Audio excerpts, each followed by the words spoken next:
Any foreigner in Germany knows all about the country's love of overengineering. All it takes is trying to fill out a single form to get a residence permit. Less talked about is how German mothers also overengineer. Are they just responding to the system? I found out when my daughters started school. Welcome to Expat Chatter. This is Brenda Arnold.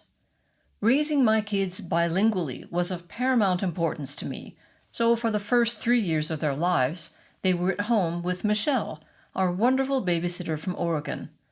I wanted them to be around native English speakers early on, knowing they would learn German in preschool. At home, my kids were shielded from the outside world, and so was I. I was blissfully unaware of how the Germans' tendency to over-engineer things extends to parenting too. My first shock came when Frau Berger, the stern woman who ran our Kindergarten, or preschool, asked me if I had bought a Kindergartentasche, or preschool purse, for my child. Oh no, I thought. I don't want my daughter to be the only one without a preschool purse. What kind of a mother am I? So I ran to the store, asked for help, and bought a Kindergartentasche. It turns out that a backpack works too, especially if there's a pink unicorn on it. This was a hint of things to come. Throughout the preschool years, I was confronted with little challenges that were deemed of paramount importance by all, correlating roughly with how annoying they were. For a fall festival called St. Martin's involving lanterns, a procession in the dark, and the first nighttime outdoor buffet of my life, mothers had to bake goose cookies. These were not cookies made of goose. Germans do eat a lot of poultry, but let's not get carried away. They were just shaped like a goose. This bird is associated with Saint Martin, a French bishop who lived in Roman times, whose hiding place in a barn was revealed by squawking geese. I went to the store looking for a goose cookie cutter, but couldn't find one. I resorted to just winging it, with limited success. I put my cookies on the buffet table when no one else was looking, and found myself carefully inspecting the other ones. Sure enough, some moms had magically produced perfect goose-shaped cookies. But by this time, I was too frozen to care, since St. Martin's is at the beginning of November. Traipsing through the Arctic night winds and occasional rain, the only part of my body that was still warm was whichever ear was nearest my kids, who were whining and crying about the cold and requesting that I relight their lanterns every 5 minutes. Other occasional special activities require the parents' input, often in the form of food. After initially baking everything from scratch, I learned a trick from my friend Donna. Put store-bought cookies or muffins in a Tupperware box and pawn them off as your own. This worked fine until another mom asked for the recipe. I simply kept forgetting to bring it until they finally gave up. Once we were requested to bring a single flower to form a bouquet for a preschool teacher's birthday the next day. I learned this after coming home from work, making dinner, and was just putting the kids to bed. How could I possibly drum up a flower now? But on our way out the door the next morning, I noticed the neighbor's bright yellow forsythia bush was in full bloom. A branch hanging over the fence accidentally snapped off in my hand. Gosh, may as well just take that to preschool for the bouquet, I said. My daughter cackled conspiratorially when she saw what I was doing. Years later, she still waxes nostalgic at the thought of that dastardly little deed.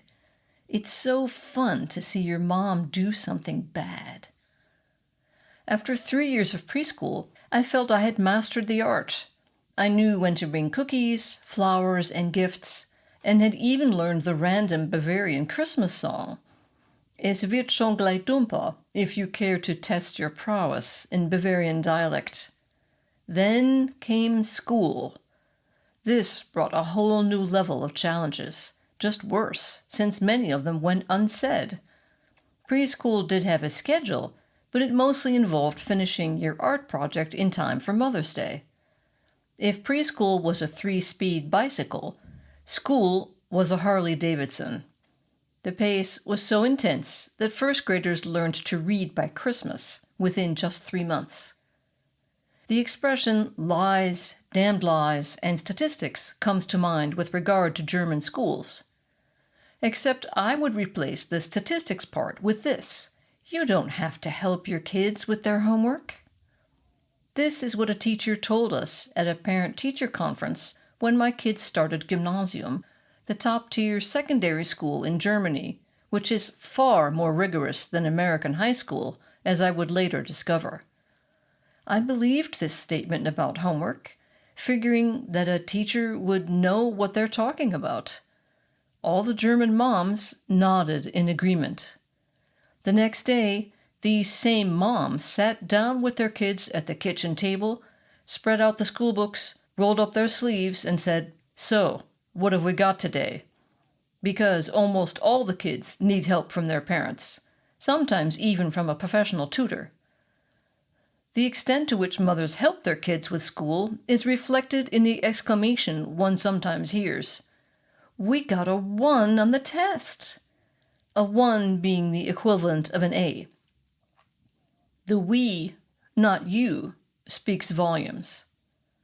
I knew a mom who knew precisely when each exam was coming up. You might want to review your English vocabulary. It's been a while since you've had a pop quiz. Pop quiz? They do pop quizzes? On top of all the support for schoolwork, this supermom's idea of failure was not baking 4 different kinds of Christmas cookies in time for the first of Advent. This was extremely important because, well, I'm not sure, actually. In 7th grade, the kids spend a week in Schullandheim, an official school camp. The Saturday my daughter left, the weather was hot, so naturally, as soon as the bus hit the highway, it started to rain and got very cold. I had packed all the wrong clothes for her. She came home with a bad cold, but thankfully, so did all the others. Did I really think that? I'm afraid I did. But several years into momdom, I had mastered the art. Determined to get it right, I bought the most expensive, warmest boots on the market for my younger daughter for a 10-day mountain retreat. It was springtime, so the weather could be cold and rainy.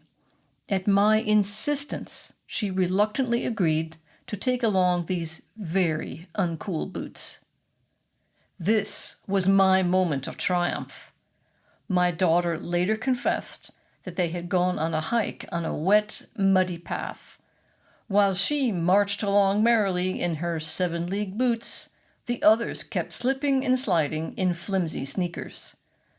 She was the only one with warm, dry feet at the end. Victory indeed! It didn't make up for my previous fiascos, but it was the start of an upward mothering trend. It just took me a while. Thanks for listening, and see you next time.